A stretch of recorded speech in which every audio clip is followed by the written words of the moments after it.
So if you don't mind, we're just going to dive right in because my Dutch clock is ticking and that really makes me nervous. Everybody has a packed agenda, so I just want to be mindful of everybody's time. Shall we do a quick round of introduction and just maybe share something out of your day-to-day and what you're working on at the moment? Stuart, I'll start with you, please. Is this? Yeah, it's working. Yeah. I'm Stuart Rennie. I'm a senior architect at AG Associates. Currently leading our drive and push into the Middle East. We recently completed Abrahamic Family House in Abu Dhabi, which was a long and arduous project, but worthwhile. Just now we're working on various cultural projects. We've actually just got one finishing up in Riyadh as well. So our sector is predominantly cultural, but we tend to focus on conceptual design. Thank you. Siddharth? Ezra. Siddharth Peters. I am the co-founder of Love That Design. We are creating an ecosystem for the digital design community that sort of connects the brands, design practices, all stakeholders, along with the software that sort of brings it all together. So we're really excited about what we can do here in Saudi Arabia. We've been doing that in the UAE for the past 8 years. My name is Bart Leclerc. I am the head of studio of Brewer Smith & Brewer here in Riyadh. We are doing currently 11 really large projects in Saudi. Among them is a couple of big ones which have got a lot of attention over the last couple of weeks. One of them is the Performing Arts Center for Qiddiya on top of the rocks. Another one is the MISC school that we've just completed, the full design and the supervision of that. I've been in the region for 20 years, so I'm quite a, how do you call that, an old man here in this group, I guess. But yeah, I've really enjoyed being here, and I'm really excited to be now in Saudi with everything that's happening in this market. It's an unprecedented opportunity for designers like us, to be honest. It's a good time to be alive, right? I'm sure we can all agree, right? Yeah. Alvaro? Hi, Álvaro Paredes, partner at the Design Lab, hospitality, architecture and interior design firm specializing in all sorts of hospitality projects in Asia, Middle East and Europe as well. Thank you for being here again today. Lots of different expertise on the stage, lots of different scale, hospitality, like various... I'm hoping to get various intel from you. I prepared a set of questions that were shared with you in advance, so full disclosure. They are for everyone, and I'm also very comfortable if you guys want to establish a conversation. I will pick you up where needed and bring it back in, so don't worry about that.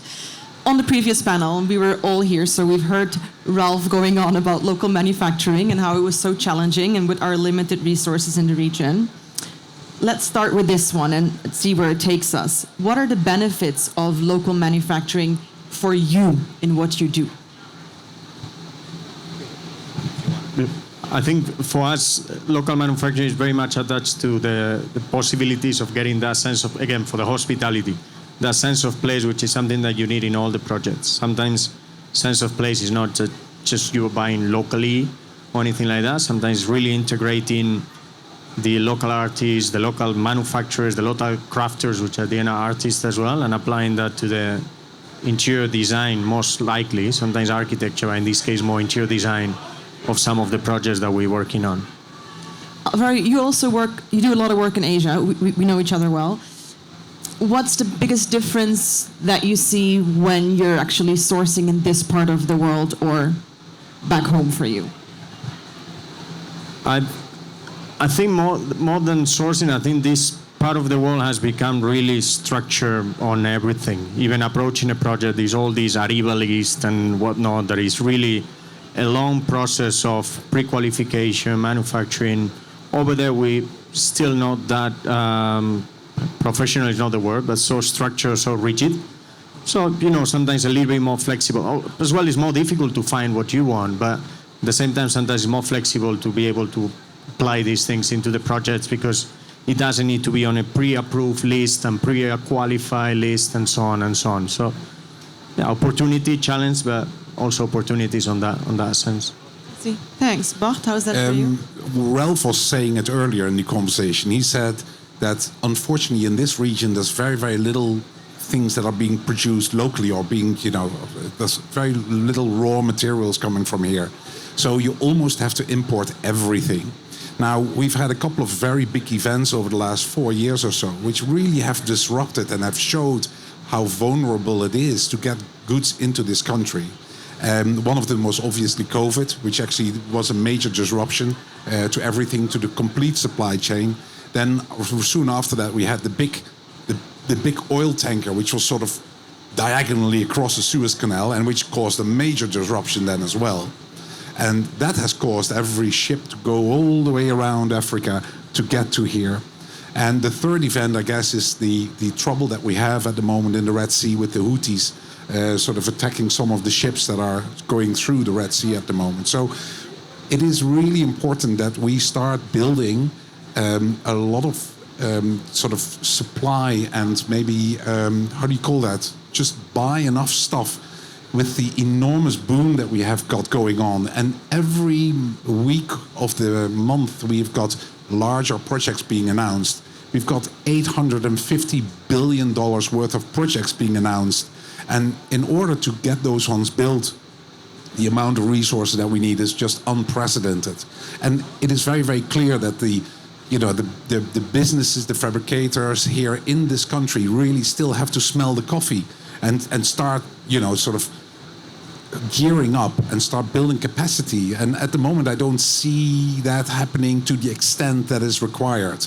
And everybody, it's almost like they're waiting for the government to make the decisions and start buying and start supplying it. But I think a lot of people have to start, sort of grabbing the opportunity and go for it and actually start building up resources here in the country, storing it, getting a lot of steel in, getting a lot of aluminium, glass, electrical wiring, insulation materials, you name it. Everything that you mention there is a shortage of it. So,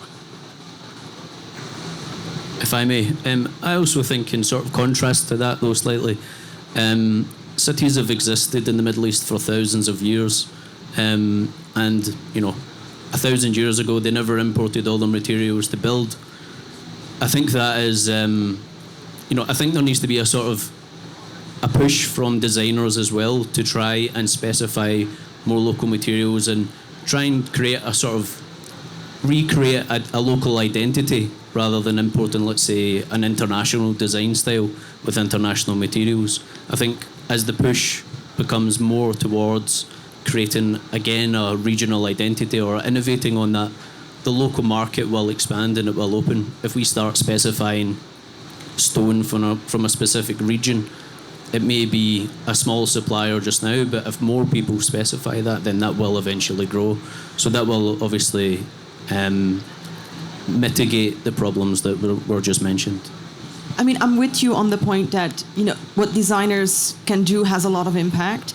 But don't you think that it's also very much client-driven, because we still deal with clients, you mentioned stone, right? So who want their Calcutta marble, for example, which needs to come a long way. Even though we have marble with, similar look, feel, quality, and even performance. There are even alternative materials that outperform real marble.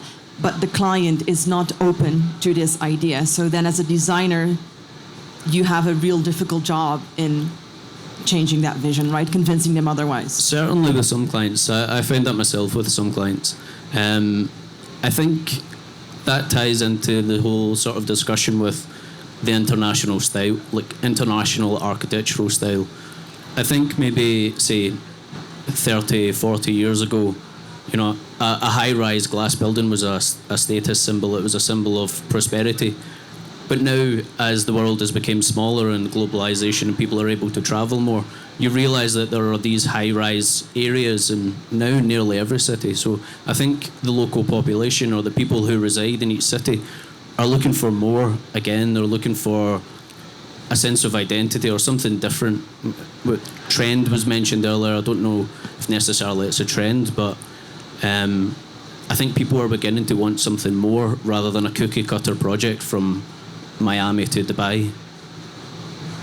So I'm curious about what was said before and what you've really pointed out. And when we talk about local manufacturing, I think we have to distinguish between raw material and manufacturing. Because raw material, sure, we can get a lot of the stuff here. But I think from a local manufacturing standpoint, I'm sort of torn between the fact that you've got a government push to say we want local manufacturing, while maybe the infrastructure is not in place to be able to dish out that kind of product in that volume. But I'm with you on the fact that I also feel that the government does need to do something to sort of add the catalyst to bringing in that what you call that artisanal thing required that has been present in Europe for so long. And we had a chance to go to MISC, the Educational Institute, and they're doing some really cool things out there in fashion, etc. And they've sort of really put in the funding to be able to create stuff. They've got machines that are well advanced. And I feel that when it comes down to manufacturing, we haven't done it yet. We still aren't designing using the latest tools. Designers are, but not the manufacturing side. Right, so we're not stress testing stuff using digital tools. We're still going, okay, let's just make a prototype. Oh, it failed, no problem. It needs to be thicker here or whatever. So we miss the refinement in local manufacturing that you're getting in Europe. And I feel that that level is not too different from here in Index Saudi. You've got this exhibition growing year on year. And so it's got teething issues till it settles into this is the size that we really need to be. And I feel local manufacturing is exactly the same. Unless there's this push to let's improve the educational foundation required to then bring local manufacturing up to that caliber, you're always going to get this fast, cheap, and dirty solution. But it works. Slap a good-looking fabric on it, and maybe you're okay. And I think that's really where we're stuck in. So I think there's a lot more education that needs to go into the design component of manufacturing. And I think we'll be better for it. So I do feel that government definitely needs to step in as well, other than just stating, okay, what's your score of local manufacturing? Great, all right, let's get on with it. Without really checking, is this really helping our agenda of improving local manufacturing? I'm just getting this in 3 weeks. I completely understand the container ship that went across the strait and really covered the Suez Canal perspective on what we're dealing with Red Sea. But I also believe from a quality perspective, we're always against the gun when it comes down to delivery times, right? No, this has to be done in 2 weeks. No, this has to be done in 3 months, but it's a 6-month project. No, get it done in 3 months. We don't have the ability to say it can't be done because clearly we're in kingdoms, so to speak. And you can only say no so much. And I think as a community, we've got to then go, where is the speed going to come from? The speed is going to come from technology. We have to be able to use technology to speed some of that process up. I think a lot of the goods get stuck as well at the ports. There's so much coming in that the government officials are not able to deal with the enormous amount of containers that are coming in, and some of the stuff is staying on the quays for weeks, sometimes even 2 months, 3 months before it's being shipped and being able to get to the site. It is a bit of an issue, and I think we need to streamline those processes significantly. What else? Yeah, I think also we seem to be in the country, we like the projects that are really advanced. Like for instance, we've got Lucid now. We are the prime owner of Lucid, Saudi Arabia. PIF bought 70% of the shares, and we're actually building Lucid cars at the moment here in Saudi Arabia. It is the most advanced electric car probably that exists. So it's funny that if we want to do something, we're able to pull it together, but it immediately has to be so advanced. I was wondering we should be sort of focusing more on the things that are maybe a little bit more mediocre, and sort of just to get volume out. Just to give you an example, we have the Vision 2030 already for 8 years. And there's lots of talk about modular construction already for the last 8 years as well, to get all these things realized. But do we have a lot of modular construction facilities already set up? Do we see a lot of modular construction going around?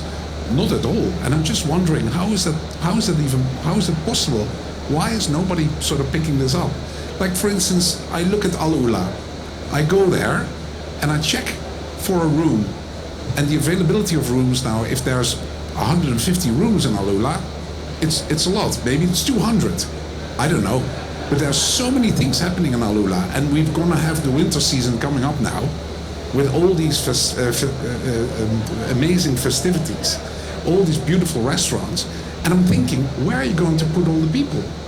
And I see this wonderful company here. They're from South Africa, and they build these amazing tents. They're prefabricated, and I think you can build those things within 2 weeks. You've got these beautiful luxury, African glamping tents. You can immediately start building them. And I'm wondering, why don't we get these guys, entice them to come here, set up their production facilities, and start putting loads of tents in these beautiful wadis that we have got around Al Ula. And you'll have 1,000 keys within 12 months. Why is it not happening? Headlines. It doesn't make headlines. That's the problem. And I think we're so key. You talk about Lucid, right? I mean, for me, I think fantastic, but when is the product going to be mainstream over here? I feel it's a status symbol to buy Lucid more than it is to have it on the road. You're absolutely right. That's exactly what it is. But we need the other stuff as well. We need the stuff that is maybe not getting the limelight, but is allowing us to actually start building really rapidly and diverse this economy really, really fast. It doesn't always have to have the limelight. You're right. When you look at all the projects that are announced around NEOM, it's tremendously beautiful, but it's also very difficult to build some of these things. And it's going to take a lot of years before we have it. And I'm just thinking, let's get a couple of quick, easy wins and get this thing going. Especially, I think on those sites that you mentioned, NEOM, Al Ula, the architecture doesn't need to be one of these headlines. When you have that site, a lot of it can be just humble, as you say, it can be amazing tents, looking at the view, having the right comfort for everything that a hotel or resort, 4 or 5 star, whatever it is, needs.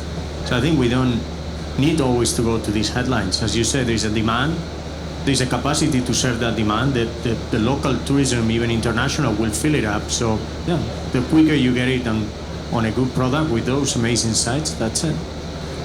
I mean, it's interesting because I can clearly sense a disconnect on so many levels. I'm thinking, like, where does it go wrong? Is it not priority? Is it logistics? Like, is it like a very practical or pragmatic issue? But even the example of the tents, like, as maybe simple as it can sound, it also ties in with, quiet luxury, everything that is actually end user driven, right? So then why is that not happening? Have you come across something in your projects and you feel like, I mean, is it also the designer's responsibility to bridge that gap, to constantly find the solutions? Like, don't we wear so many hats already, and isn't this a bit much? Well, the thing is that there's a few people at the top that are making a decision about which projects are going to be chosen. And they're very, very specific with their taste, with their architectural taste, which means that there is, like you said, if it's not iconic, then it's not worth doing. And I think that's probably one of the key issues. And I was hoping that there would be a sort of the middle sector. I was hoping there would be the likes of the people that have the hospitality projects already over the last 20 years and are jumping into that gap and saying, look, why don't we build a couple of those 3-star roof projects that we've got in Dubai that's worked really, really well. They are not for they're not rooms of 5,000 or 10,000 Saudi riyals per night, but it's really nice and luxury and people love it. If you build a couple of those roof ones around NEOM, around Al Ula, oh my God, it would be amazing success. It wouldn't be iconic, but people would be happy and they would be able to go to the concerts of Seal and of Andrea Bocelli and Alicia Keys. Logically, that makes sense, but that's not going to happen, right? Because the roves also happen well after most of Dubai tend to do all the luxury stuff and really got past and said we need to build capacity. That's absolutely true. But if you think about the stuff we're doing here in Saudi, Boutique Group, for instance, Boutique Group is getting all the old palaces and refurbishing them into beautiful boutique hotels. And I'm thinking, Boutique Group, why don't you, the name is amazing, why don't you do the same thing that Jumeirah is doing as well? Just start your own brand and just start start doing other things as well, not just only palaces, but just start doing a couple of really simple, nice little hotels, which can be built modular and can be built really, really quickly. I don't know. I think there's just a lot of opportunities that we're missing at the moment, and I also feel like we opened a can of worms here. We could talk about this for a whole day. It's not criticism. It's just some things maybe to think about for the future. I think also there's a balance of that. You mentioned speed, and obviously trying to get a lot of these sort of like row of hotels and place them in as quickly as possible, and the quality may not be as high end as another brand, but if we get them in, we can then utilize it. But in a sense, that has happened in various other cities. If you look at Abu Dhabi in the 80s, 90s, they developed really fast, and now downtown Abu Dhabi is seen as relatively undesirable. And that could happen. You know, there does need to be a sense of, I suppose, retaining a local identity, but creating a sense of place rather than just doing a cookie cutter. Here's another hotel that we've done somewhere else, we can just drop that in. I think there is definitely a balance between the two. Whilst this region is growing, trying to grow at an exponential rate, a lot of mistakes could still happen along that way, and if we're not careful, these mistakes will stay with us for 50, 100 years. I think sometimes it's better to slow down slightly. You mentioned something really important that I want to elaborate a little bit more about, on creating a sense of place. I guess in order to do that, you need to tie your narrative to the context. How much do you rely on local craftsmanship, artisans, tradition, culture in your projects that you do all over the world, right? So everywhere, different context. We specifically do that quite a lot. The difficulty actually lies, and it's been mentioned a few times today, in terms of the time constraint imposed by clients. So at the beginning of every project, prior to concept, we spend a couple of weeks, say 3 or 4 weeks, deep diving purely into research of the local context, the local place, materiality, and that even changes from, say, for example, one part of Saudi to another part of Saudi. They've got different styles, and a lot of clients don't want to waste that few weeks. They want to see a concept by the end of that few weeks, and we've not even put pen to paper yet. So that is certainly a challenge, because for us, you want to create something that is sometimes humble, sometimes iconic, but certainly contextual. And the client, especially in this region, want like a final product in 2 months. It's very much a design question, Alvaro. So how is that for you? How much do you rely on local craft, tradition, culture in your products to give that sense of belonging? Well, I think you always try to apply that. The problem, it goes with the headlines as well. Sometimes these strong sense of place projects don't give the headlines, because we want the bigger, the shinier, the more. So I think that's, of course, the schedules is there. I think that's a problem. But also, the way it's done in Saudi through these competitions, I think sometimes you have the feeling that you need to do something outstanding no matter what, because there is a competition that you want to win. So that sometimes goes against, I don't know if you agree, but sometimes goes against maybe of applying what you think is sometimes right. Could be a sense of place, could be a humble approach, again, because the site is amazing. You know what I mean? Sometimes all shading because of the climate, and you would like to do something that is quite shaded with it. I think sometimes that idea that you're always competing against others, it goes against about doing sometimes this sort of nice, humble sense of place approach that maybe you would do if it's a direct appointment. I don't know. Is there any humility in being in the region? Sorry, is there any humility in being in the region? I mean, I think everything has always been about the best, right? Every country in the region is pushing for the best. And I think very similar to what Alvaro said, is that itself is creating a narrative of what has to come out. And even if that is at the risk of not creating enough capacity, you know, it is what it is. And it's unfortunate because, yes, we're all coming to the city. Let's talk about Riyadh, for example, right? But to try and get that that grade A hotel, there are few and far between over here. Strangely, there's a lot of 3 stars across over here. So from a capacity standpoint of staying, I always have these great conversations with Uber drivers everywhere. It's brilliant over here in Saudi. It's one of the things I look forward to. And the conversation yesterday was about the guy talking about how he's given, advice to, as a civil engineer, to, the government about building these raised highways to expand stuff. And to him, we could do this in 2 weeks, in 3 weeks. Okay, slightly misplaced,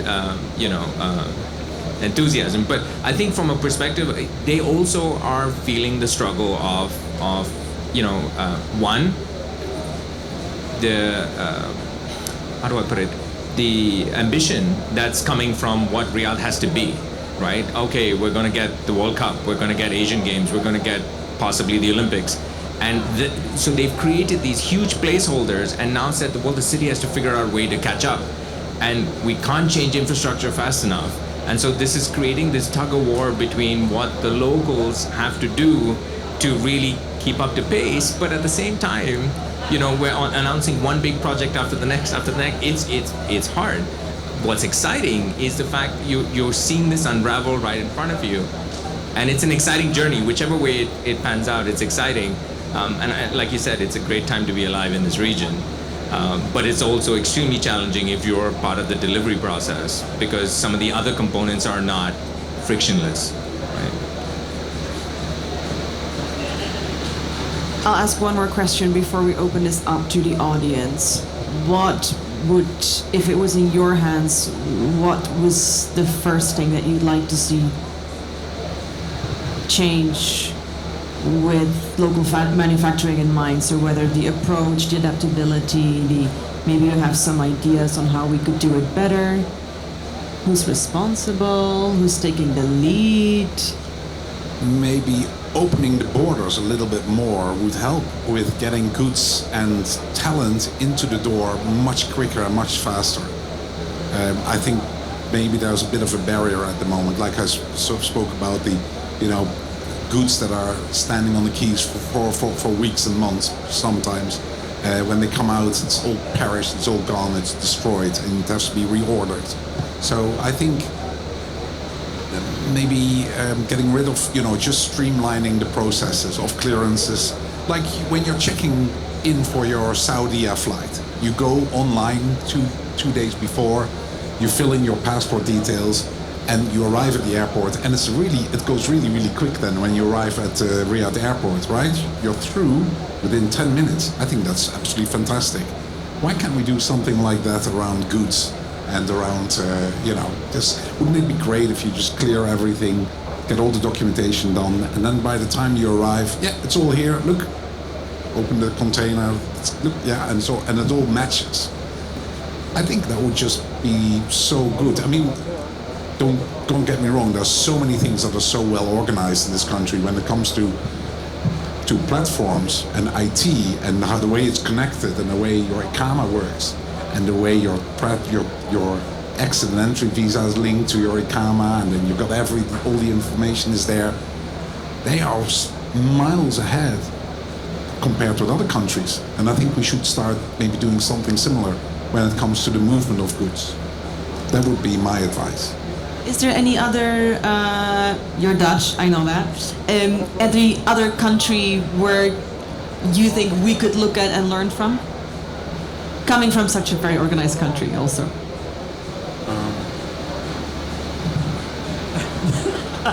Mic drop, that's fine. Stuart. Let me think about this. Okay, cool. I'll come back to you later. Stuart, what's your biggest challenge, frustration? Where do you see room for improvement? How we can push more for local manufacturing? I suppose as a conceptual designer, and I mentioned obviously contextualizing projects and local placemaking. Just in terms of when you asked where else could we follow, I used to live in China, and when I lived there, there was a strong drive for developing, and it developed really quickly. And there's a lot of areas which are not very attractive or become ghost towns or there became a lack of identity in a lot of places, and since I left, I've seen more of a drive from designers to sort of create or take elements of historic identity and adapt that into the local architecture. I think in Dubai, that's not yet happened. There's still a lot of luxury international style. Here, I feel like in Saudi, the mega projects for me, I feel that they're at least trying to create a new identity to an extent. For me, some of them might be bold. Whether I like them or not is a different question, but I like that they're trying to do something, they're trying to be different. I think that's important, and emphasising a local culture. So I would, from a conceptual point of view, I would focus on that. Thanks for sharing that. That also answers a bit the question that I asked you, Bach, right? Or are you still thinking about it? Okay, cool. I'll take that as Bach's answer He agrees. as well. Then. He was with me. That's okay. That's okay. Sid, what about you? I think a sense of pride in workmanship. I think that would solve a lot of things immediately. Now, whether you can get that overnight is a different question. But if I were to take a look at when you talk about European countries and how long people have worked in factories, and it's a generational thing, and how they really care about that end product coming out, that mixed with Chinese urgency and need to do business, you bring that into a melting pot here, and you have all the volume you can deliver. I think that's great. So if we can learn from these two countries, I'd probably say something like that, because I don't see workmanship here at all. And there's no, it's just, let's just slap it, paint it, move it out quickly. Now you can talk about the larger projects, and maybe you've got a higher QA QC situation, great. But generally, no, not at all. And I think UAE also went through that. I think today workmanship has improved tremendously, because now the demand or how they eliminate lower grade companies have really come into effect. But here it's still I don't have enough companies doing what we need to do, so we'll just figure it out, And I see a lot of end clients here, the big developments, the giga developments, coming to networking events to meet contractors and suppliers, because they're looking for quality. They realize everything that has to be built is not going to happen with one or two companies. So it's important. So this is the one characteristic change that I think will really help shift things. Thanks for sharing that. Alvaro, any? I would say, I don't know, I think you guys more experienced here, but if good facilities of modular construction, I think learning from China, or the lack of workmanship that you said, sometimes the architecture, if we get some nice modular, locally done construction here, they build a lot of low-rise, for example, a lot of villas, that could be done modular. You can control timing, you can control quality at a certain extent, and that's something that it could be set up here. I don't know if there is those big facilities. There was in China, there was Thailand, there was in Europe as well, and that's something that I think could catch up with some of those speeds, quality, and perhaps lack of enough workmanship in the country. I don't know. Just to touch on that, in terms of modularization and local materials, the project we've just completed in Riyadh is predominantly rammed earth. And a lot of people see that as load bearing, but you look at the Morocco pavilion at the Dubai Expo, that was effectively precast modular panels suspended of rammed earth. It was done in an innovative way. People sometimes think of certain materials and put them in a shoebox and say, well, we're not building buildings from the 17th century anymore, but you can still innovate and modularize certain materials. Thank you for sharing that. I feel like we could go on forever. Maybe we should repeat the same panel next year, and then we'll touch base and see where we're at, right? I want to allow for one question if there is any. Okay.